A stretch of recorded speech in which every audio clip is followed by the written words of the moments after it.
مشہور ترین حدیث پیش کی جاتی ہے، وہ بھی میں ڈسکس کر لیتا ہوں۔ وہ جامع ترمذی میں ہے، سنن ابن ماجہ میں ہے، مشکات کے اندر بھی موجود ہے، اور یہ حدیث سب سے مشہور ترین حدیث ہے جس کو سارے لوگ کوٹ کر رہے ہوتے ہیں، خواہ وہ ڈاکٹر طاہر القادری صاحب ہوں، خواہ مولانا طارق جمیل صاحب ہوں، باپا جانی الیاس قادری صاحب ہوں، سب اس حدیث کو وہ کہتے ہیں جی دیکھیں جامعہ ترمذی میں یہ حدیث آئی ہوئی ہے، سنن ابن ماجہ میں آئی ہوئی ہے کہ نبی الاسلام ایک رات بقیع غرقد قبرستان میں چلے گئے اور سیدہ عائشہ آپ کے پیچھے چلی گئی کہ آپ علیہ السلام اچانک اٹھ کے کہاں چلے گئے، تو نبی علیہ السلام نے فرمایا کہ عائشہ تم نے گمان کیا کہ اللہ کے رسول تمہارے ساتھ کوئی خیانت کریں گے، یعنی میں کسی اور بیوی کے پاس نہیں گیا، میں تو اس رات بقیع غرقد قبرستان آیا ہوں، اور یہ آج 14 اور 15 کی جو درمیانی رات ہے شعبان المعظم کی، یہ ایسی رات ہے جس میں اللہ تعالیٰ بنی کلب جو ایک قبیلہ تھا عرب کا بہت بڑا، اس کی بکریوں کے بالوں سے بھی زیادہ لوگوں کی مغفرت کرتا ہے، تو میں اہل بقیع کے لیے دعا کرنے آیا۔ اچھا، یہ حدیث وہ بیان کر کے کہتے ہیں یہ مغفرت کی رات ہے۔ اس حدیث کے ساتھ خود لکھا ہوا ہے امام ترمذی نے کہ یہ حدیث منقطع ہے، یعنی راویوں کی ملاقات ہی نہیں ہے آپس میں۔ پھر تدلیس کا بھی ایشو ہے اس میں۔ اس سے بڑھ کر امام ترمذی نے لکھا کہ میں نے اپنے استاد امام محمد بن اسماعیل بخاری، یعنی صحیح بخاری کے جو آتھر ہیں، ان سے جب میں نے شب برات کی اس حدیث کے بارے میں پوچھا، شب برات تو ہم کہہ رہے ہیں وہ تو 15ویں رات شعبان کی، تو انہوں نے بھی فرمایا کہ میرے نزدیک بھی یہ حدیث ضعیف ہے۔ اچھا، امام ترمذی نے 7 باقاعدہ کامنٹس کیے ہوئے ہیں اس کے اوپر۔ اس سے بڑھ کر مشکات والوں نے جب یہ حدیث ترمذی سے لی تو انہوں نے بھی 7 امام بخاری کے کامنٹس نقل کیے جو امام ترمذی نے ان کے حوالے سے بیان کیے۔ اب مجھے بتایا اس کے بعد کوئی گنجائش رہتی تھی، لیکن دیکھ لیں ڈٹائی ہے، ڈاکٹر طاہر القادری صاحب بھی وہ پڑھ رہے ہیں اور کہہ رہے ہیں ترمذی پڑھ رہا ہوں، ترمذی اگے بھی پڑھو نا سرکار۔ بس حدیث بیان کر کے نا جو اگلا حصہ تھا نا کہ جو امام ترمذی نے لکھا کہ یہ روایت درست نہیں ہے، امام بخاری بھی اسے صحیح نہیں سمجھتے، اس میں راویوں کی ملاقات ہی نہیں، منقطع ہے، وہ انہوں نے آنکھوں سے پڑھی، زبان سے نہیں پڑھی، بس اس کے بعد کتاب بند کر دی، یعنی وَأَنْتُمْ تَعْلَمُونَ، وہ جانتے تھے کہ اس میں کیا لکھا ہوا ہے، بس بیان کر دیا ڈٹائی کے ساتھ۔ اسی طریقے سے ایک اور حدیث پیش کی جاتی ہے سنن ابن ماجہ سے، وہ بھی مشکات میں بھی موجود ہے کہ نبی الاسلام نے فرمایا کہ اس مہینے میں نامہ اعمال اللہ کے حضور پیش ہوتے ہیں، رات کا قیام کرو اور دن کا روزہ رکھو۔ حالانکہ اس میں کذاب راوی ہے، یہ گھڑی ہوئی روایت ہے، ضعیف بھی نہیں، گھڑی ہوئی روایت، ڈٹائی کے ساتھ بیان کرتے ہیں۔ اور یہ رات جو ہے وہ فجر کا وقت شروع ہونے تک اللہ تعالیٰ کی طرف سے خاص رحمت کی رات ہے، فرشتے نازل ہوتے ہیں، وہی جو لیلۃ القدر کے بارے میں ہے۔ اور وہ تو میں نے آپ کو بتایا کہ روزانہ کے لیے بھی فضیلت ہے، بخاری مسلم میں کہ آخری تہائی رات جب رہ جاتی ہے تو اللہ تعالیٰ آسمان دنیا پہ نزول فرماتا ہے، جیسا کہ اس کی شان کے لائق ہے، اس کی مثال نہیں بیان ہو سکتی، اور کہتا ہے کوئی مجھ سے مانگنے والا میں اسے عطا کروں، ہے کوئی بخشش مانگنے والا کہ میں اسے بخش دوں، حتیٰ کہ فجر کا وقت داخل ہو جائے۔ یہ روزانہ کے لیے اللہ تعالیٰ کی طرف سے ایک اسپیشل آفر ہے پوری انسانیت کے لیے کہ وہ حق قبول کر لیں۔ ایک اور روایت ہے سنن ابن ماجہ میں، جسے ضعیف جمع ضعیف کا فارمولہ لگا کے شیخ البانی نے حسن درجے میں ڈکلیئر کر دیا، جس کی وجہ سے آج کل بعض اہل حدیث بھی شب برات کو اتنا ماننا شروع ہو گئے شیخ البانی کی وجہ سے کہ اس رات اللہ تبارک و تعالی مخلوق کی طرف متوجہ ہوتا ہے اور سوائے 2 طرح کے لوگوں کے سب کی مغفرت فرما دیتا ہے، ایک جو شرک کرنے والا ہے اور دوسرا جو اپنے مسلمان بھائی کے بارے میں دل میں کینہ رکھنے والا ہے۔ لیکن یہ روایت بھی کمزور ہے اور یہ باقی روایتوں سے بھی زیادہ کمزور روایت ہے۔ اس میں 2 مجہول راوی ہیں ان نون، اور 2 مدلس راوی ہیں جو عن سے روایت کر رہے ہیں. اور امام مسلم نے صحیح مسلم کے مقدمے میں لکھا ہوا ہے کہ مدلس کی عن والی روایت سما کی تصریح کے بغیر ضعیف تصور کی جائے گی.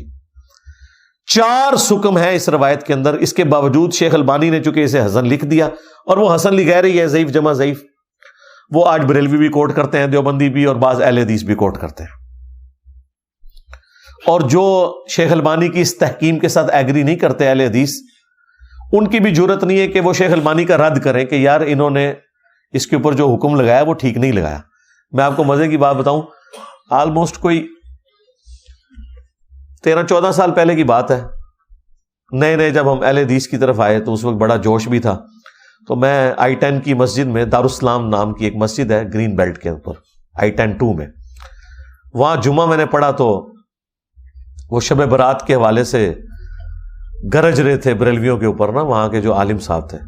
تو میں نے پرچی پہ نا انہیں کاغذ پہ لکھ کے بھیجا کہ آپ کے جو روحانی ابا جان ہے نا شیخ ناصر الدین البانی، جو محدث اعظم سعودی ہیں، 99 میں ڈیتھ ہوئی، ویسے البانیہ سے تھے، سعودیہ میں سیٹل ہوئے، آج بھی اکثر جو علماء عرب ہیں وہ ان کے اسٹوڈنٹ ہیں. تو انہوں نے تو اس روایت کو حسن ڈکلیئر کیا ہوا ہے، تو مہربانی کریں ان کا رد بھی ساتھ ہی کر دیں، کیونکہ یہ تختہ مشق بنے میں آپ لوگ ان کی وجہ سے. اچھا، انہوں نے پرچی بھی پڑھی اور ان کو پتہ بھی تھا، وہ بڑے محقق عالم تھے جو وہاں جمعہ پڑھاتے ہیں. گول کر گئے جی پرچی.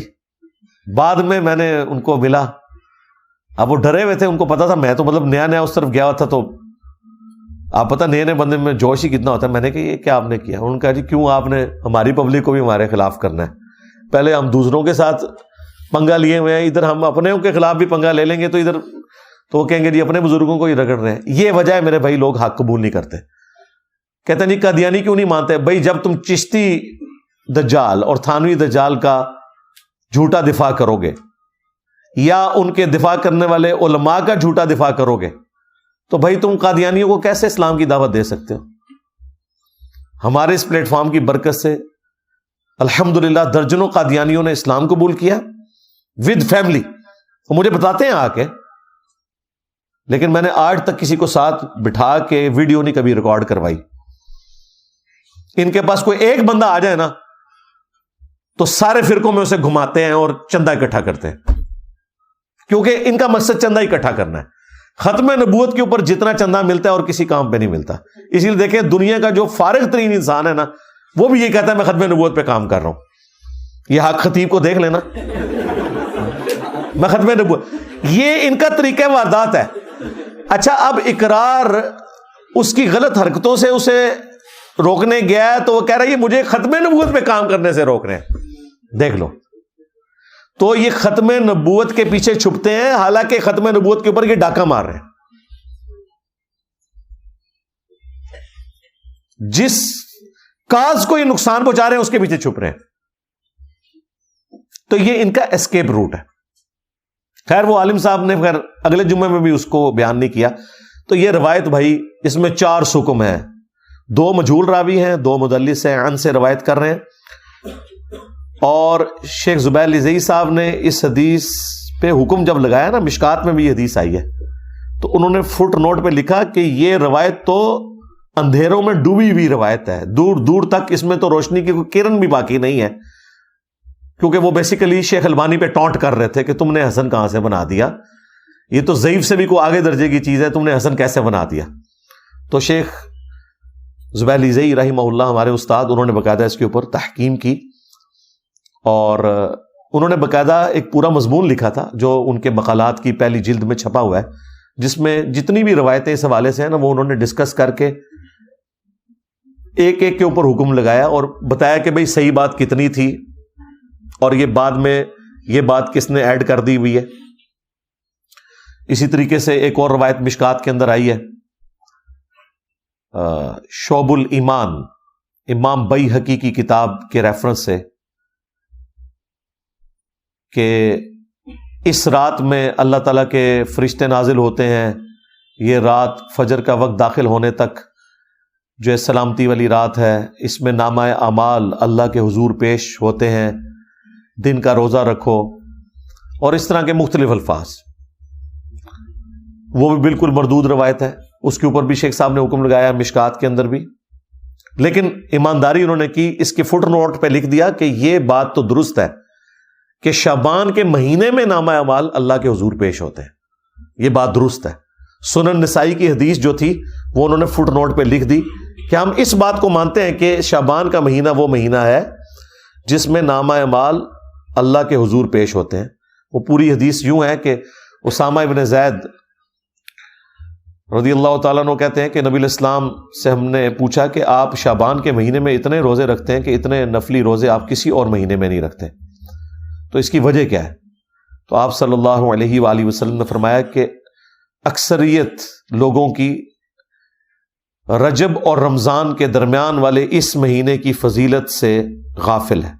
آپ نے 2 مہینوں کا ذکر اس لیے کیا کہ رجب تو اللہ کا مہینہ اس حوالے سے کہ وہ حرمت والا مہینہ، اور رمضان تو افضلیت والا مہینہ ہے، قرآن نازل ہوا، تو اتنے 2 افضل مہینوں کے درمیان جو یہ مہینہ ہے نا شعبان کا، یہ بھی بہت فضیلت والا ہے۔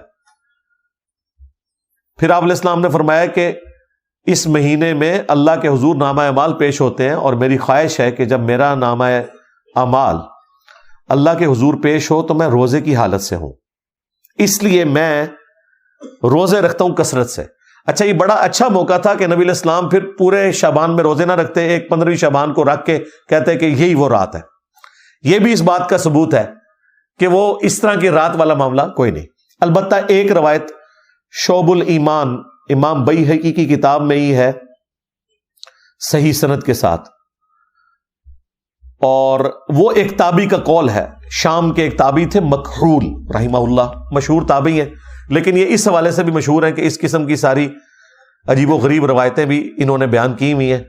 مرسل روایت ہے، کسی صحابی کا ذکر نہیں کیا انہوں نے، اور صحیح مسلم کے مقدمے میں موجود ہے کہ تابعی کی مرسل کوئی شے نہیں ہے جب تک وہ صحابی کو مینشن نہ کرے، کیونکہ کنفرم نہیں نا کہ اس نے روایت کہاں سے سنی ہے۔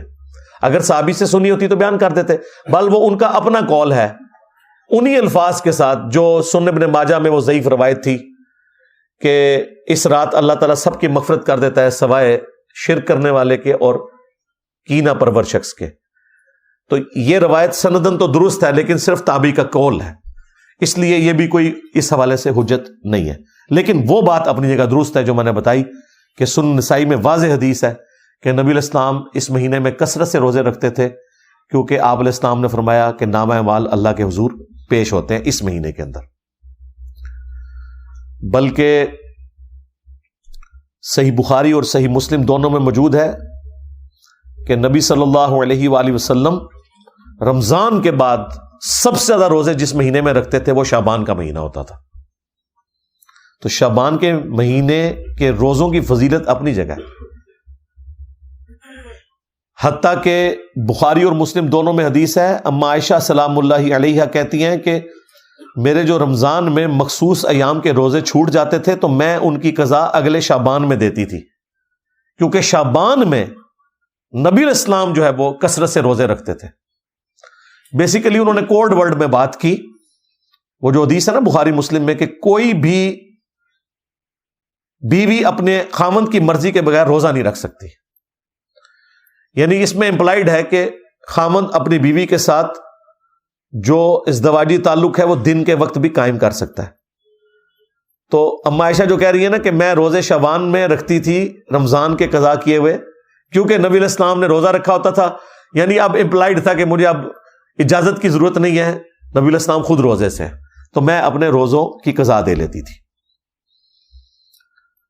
حتیٰ کہ صحیح مسلم میں یہاں تک الفاظ ہے کہ نبی صلی اللہ علیہ وآلہ وسلم شعبان کا پورا مہینہ روزہ رکھا کرتے تھے، یہ بھی حدیث موجود ہے، یعنی کوئی اکا دکا چھوٹ گیا، ادروائز آپ کی روٹین تھی کہ پورا شعبان آپ روزہ رکھا کرتے تھے، رمضان بھی اور شعبان بھی۔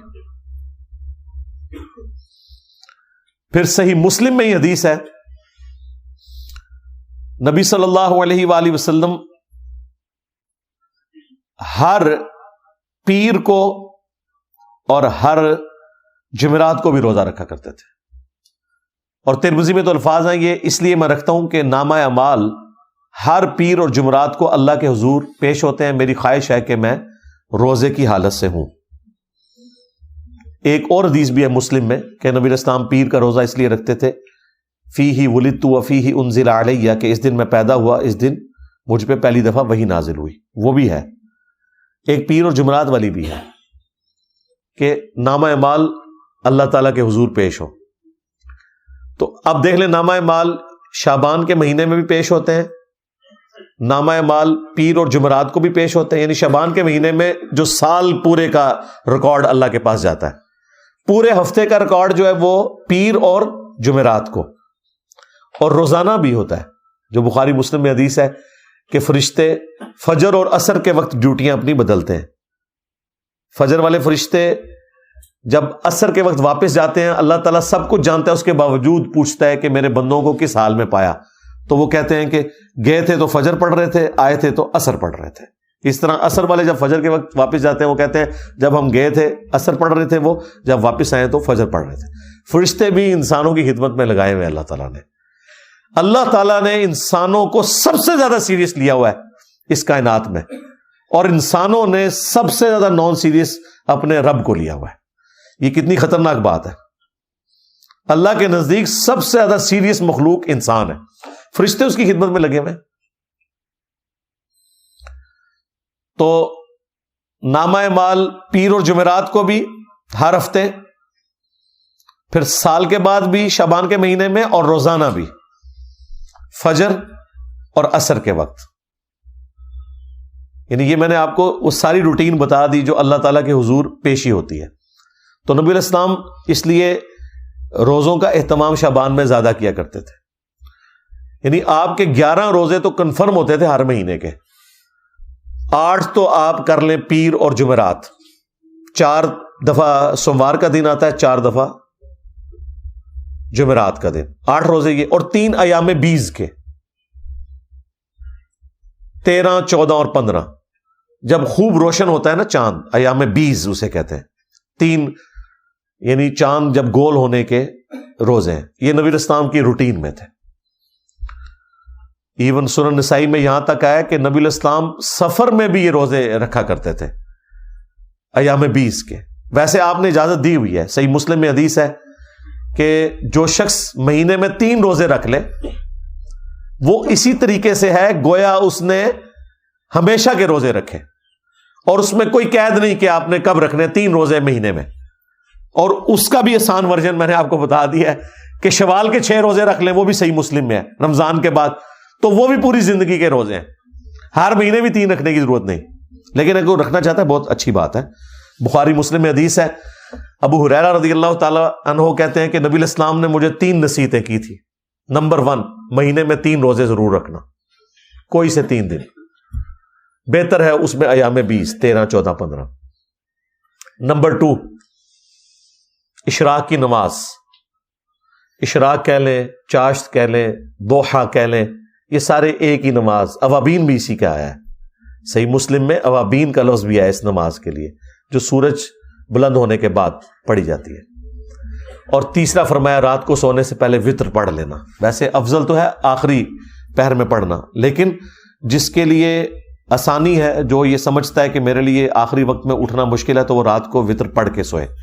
تو حضرت ابو ہریرہ کہتے ہیں نبی علیہ السلام نے مجھے 3 کاموں کی وصیت کی تھی، ان میں بھی 3 روزوں کا ذکر موجود ہے۔ یہ حدیث بخاری مسلم دونوں میں ہے۔ اچھا، اب 15 شعبان کا جو روزہ ہے نا، اس کے بارے میں بھی ایک حدیث ہے، وہ بخاری اور مسلم دونوں میں حدیث ہے۔ نبی علیہ السلام نے ایک صحابی سے پوچھا، کیا تم نے سرر شعبان کا روزہ رکھ لیا؟ ان کا نہیں یا رسول اللہ۔ فرمایا پھر اب شوال کے مہینے میں 2 روزے رکھنا تم، اگر تم نے سرر شعبان کا روزہ نہیں رکھا۔ اب یہ سرر شعبان کا روزہ کون سا ہے؟ ظاہر نبی علیہ السلام کی حدیث بخاری مسلم میں، اب علماء سے پوچھیں یہ کون سا روزہ ہے جس کا ذکر ہو رہا ہے سرر شعبان؟ سرر عربی زبان میں کنارے کو بھی کہتے ہیں اور سینٹر کو بھی کہتے ہیں، ہالو چیز کو۔ اس سے مراد کنارے کے روزے بھی ہو سکتے ہیں،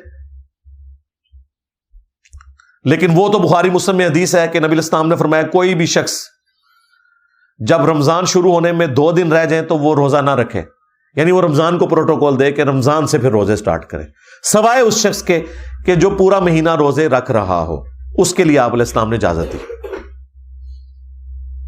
اسی طریقے سے جامع ترمذی میں حدیث ہے کہ نبی علیہ السلام نے فرمایا کہ جب نصف شعبان گزر جائے تو کوئی شخص روزہ نہ رکھے. تو اس سے یہ بھی پتہ چل گیا کہ وہ آخری سرا بھی نہیں ہو سکتا, آخری 15 دن بھی نہیں ہو سکتے. تو یہ سرر شعبان کیا ہے؟ تو صحیح مسلم میں ایک اور حدیث ہے, اتنی حدیث تو بخاری مسلم دونوں میں تھی کہ سرر شعبان کا روزہ رکھو. مسلم میں, امام مسلم میں ایک اور حدیث لے کے آئے, اس میں پتہ کیا الفاظ ہے کہ نبی علیہ السلام نے فرمایا اس مہینے کے سرہ کا روزہ رکھا ہے تم نے, ناف کا. سرہ کہتے ہیں ناف کو. اب ناف آلموسٹ جسم کے سینٹر میں ہوتی ہے, تو جو میں کہہ رہا تھا سرر کا ترجمہ کنارہ بھی بن سکتا ہے اور سینٹر بھی. مسلم شریف میں واضح الفاظ ہیں سرہ, ناف, نیول انگلش میں ہم کہتے ہیں, اس کا روزہ. تو یہ جو ناف کا روزہ ہے یہ 15 شعبان کا روزہ ہی بنتا ہے. اور عموماً تو میں نے آپ کو کئی احادیث بتا دی ایام بیز کے روزوں سے متعلق کہ نبی علیہ السلام تو 13, 14, 15 خواہ وہ شعبان کی ہو, خواہ وہ شوال کی ہو یا اور کسی مہینے کی, یہ 3 روزے تو آپ نے رکھنے تھے اور وہ آپ کی روٹین تھی, خاص سفر ہو حضر ہو. 15 شعبان کا روزہ ویسے بھی عمومی سنت میں بھی آتا ہے, لیکن اسپیسیفکلی بخاری مسلم کی جو احادیث ہیں اس پہ گواہ ہیں کہ سرر شعبان یا سرہ کا روزہ 15 شعبان کا نبی علیہ السلام نے تلقین فرمایا کہ یہ رکھنا ہے. یہ 15 شعبان کا روزہ بنتا ہے. اس روزے کا شب برات کے روزے سے کوئی تعلق نہیں ہے. ان دو چیزوں کو مکس نہیں آپ نے کرنا. جس طرح وہ آیت ادھر سے اٹھاتے ہیں, حدیث ادھر سے اٹھاتے ہیں, پھر اس کو جوڑ کے رزلٹ نکالتے ہیں, اور دونوں طرف پھر ایکسٹریم رویے ہیں. جب ہم اہل حدیث کو قائل کرتے ہیں, حالانکہ خود انہوں نے ترجمے کیے ہوئے ہیں, وہ کہتے ہیں نہیں نہیں اس سے تو پھر بریلوی 15 شعبان کا روزہ نکال لیں گے. بھئی ان کو چھوڑیں, آپ اپنی بات کریں. وہ تو کل کو آپ پھر مسلم کی حدیث کا انکار کر دیں گے کہ نبی علیہ السلام نے اپنی پیدائش کی خوشی میں روزہ رکھا کہ جی وہ بریلوی کہیں گے جی میلاد منانا ثابت ہو گیا. تو ثابت ہے نا یار, اس میں کون سا مسئلہ ہے؟ جو قرآن و سنت میں آیا اس کو مانو اور جتنا آیا مانو. بریلوی بھی یہ نہ کریں کہ وہ سرر شعبان یا سرہ کا روزہ لے کے تو وہ کہیں جی شب برات کا روزہ ثابت ہو گیا. بھائی اس طرح کرنے سے روزے نہیں ثابت ہوتے. جتنی بات ہے ہم اس کو مانتے ہیں, ایکسپٹ کرتے ہیں اور پوری ایمانداری کے ساتھ اسے پبلک کے سامنے رکھتے ہیں. لہذا اگلی اتوار اور سوموار کی درمیانی رات, یعنی یہ بنے گی 18 اور 25 فروری 2024 کو, جب 25 فروری گزر جائے گا تو وہ رات آ جائے گی, یعنی 26 کا روزہ بنے گا 26 فروری کا 2024 کے اندر. 15 شعبان المعظم 1445 ہجری. تو یہ روزہ خود بھی رکھیں, گھر والوں کو بھی رکھوائیں, اس اعتبار سے کہ نبی علیہ السلام نے اس کی ترغیب دلائی ہے. اور دیکھیں کس حد تک ترغیب ہے کہ اس میں آگے الفاظ ہیں کہ اگر تم نے نہیں رکھا تو شوال میں 2 روزے اس کے بدلے میں رکھنا. تو وہ بعض اہل حدیث جو ماننے کے لیے تیار نہیں, وہ کہتے ہیں نہیں اس سے مراد وہ 3 روزے تھے نا, وہ نہیں رکھے تھے تو آپ نے فرمایا کہ چلو شوال میں رکھ لینا. بھئی اگر 3 کے بدلے ہوتا تو پھر حضور کہتے 3 روزے رکھو, 2 کا ذکر کیوں ہے؟ ایک جو ہے وہ اس کے بدلے میں اور دوسرا پینلٹی کے طور پر. لیکن یہ ساری نفلی عبادتیں ہیں, ان کے اوپر کوئی واجبیت والا معاملہ نہیں, یہ صرف ترغیب کے لیے. اچھا یہ جو میں نے رزلٹ نکالا ہے نا, یہ نہ سمجھیے گا کہ یہ میں نے کوئی ڈسکوری کر لی ہے کوئی اس طرح کی. میرے دنیا میں چھوڑے جانے سے پہلے بھی ایسے لوگ موجود ہیں جو 15 شعبان کے روزے کو بخاری مسلم کی ان احادیث کے تحت سنت سمجھتے ہیں. وہ اہل حدیث فرقے سے ہی ایک نکلا ہوا گروہ ہے جماعت المسلمین کا. خارجی ہیں, مسلمانوں کی تکفیر کرتے ہیں, لیکن وہ اہل حدیث پلس ہیں, یعنی اہل حدیث سے بھی اگلا ورژن ہے سختی کے اعتبار سے. اہل حدیث پلس ہیں, بس کچھ چیزیں ان کی بہت اچھی ہیں. مثلا وہ نماز جو ہے وہ بڑے سکون سے رفع الیدین سے پڑھتے ہیں, اسی طریقے سے سکتے کرتے ہیں, وہ بھی وہی موقف رکھتے ہیں کہ جب قرآن پڑھا جا رہا ہے تو آپ نے پیچھے فاتحہ نہیں پڑھنی بلکہ سکتے کرنے ہیں اور اس میں فاتحہ پڑھنی ہے, قرآن آپ نے سننا ہے. کچھ چیزیں بہت ان کی اس حوالے سے بہتر ہیں. مٹھی کے بعد داڑھی کاٹنے کے بھی قائل ہیں اور داڑھی رنگنے کے اوپر بھی بہت زور ہے. اس معاملے میں ان کا بھی یہی موقف ہے کہ سرر شعبان کا جو روزہ بخاری مسلم میں آیا یا سرہ کا, اس سے مراد 15 شعبان کا روزہ ہے اور وہ اس چیز کا اہتمام کرتے ہیں. بہتر تو یہ کہ شعبان میں جتنے روزے آپ رکھ سکتے ہیں رکھیں, 13, 14, 15 3 روزے رکھ لیں. 3 نہیں رکھ سکتے ایٹ لیسٹ 15 شعبان کا روزہ ضرور رکھیں, تاکہ رمضان کے روزوں کے آنے سے پہلے ایک تھوڑا سا آپ کی پریکٹس والا معاملہ بھی ہو جائے, اور ایک فضیلت بھی اس حوالے سے آپ کو حاصل ہو جائے کہ نبی الاسلام نے اس روزے کی ترغیب دلائی ہوئی ہے. میں نے کوشش کی کہ مختصر سے وقت کے اندر آپ کے سامنے ایک ٹوٹل پکچر اس حوالے سے رکھ دی جائے, تاکہ یہ جو ٹاپک ہے یہ بھی اپنے منطقی انجام تک پہنچ جائے. تو بات میں نے سٹارٹ کی تھی شب برات سے, اور اینڈ اس بات پہ کی کہ جو چیزیں ثابت ہیں, جس طرح 15 شعبان کا روزہ, اور وہ بھی شب برات کی وجہ سے نہیں, ویسے سنت ہے. اسی طریقے سے شعبان کے مہینے میں نامہ اعمال کا پیش ہونا, اور وہ بھی ایک خاص رات میں نہیں, پورے مہینے میں. جو چیز ثابت تھی وہ نے بتائی, حتیٰ کہ میں نے مقبول تابعی کا بھی آپ کو قول بتا دیا کہ کوئی کہ جی یہ چیز چھوڑ دی تھی, یہ تو موجود تھا, اس کو تو آپ سندن صحیح مانتے تھے, میں نے اس کو بھی ڈسکس کر لیا. کوئی ہمیں بعد میں گلا اس حوالے سے نہ کرے. صلو علی محمد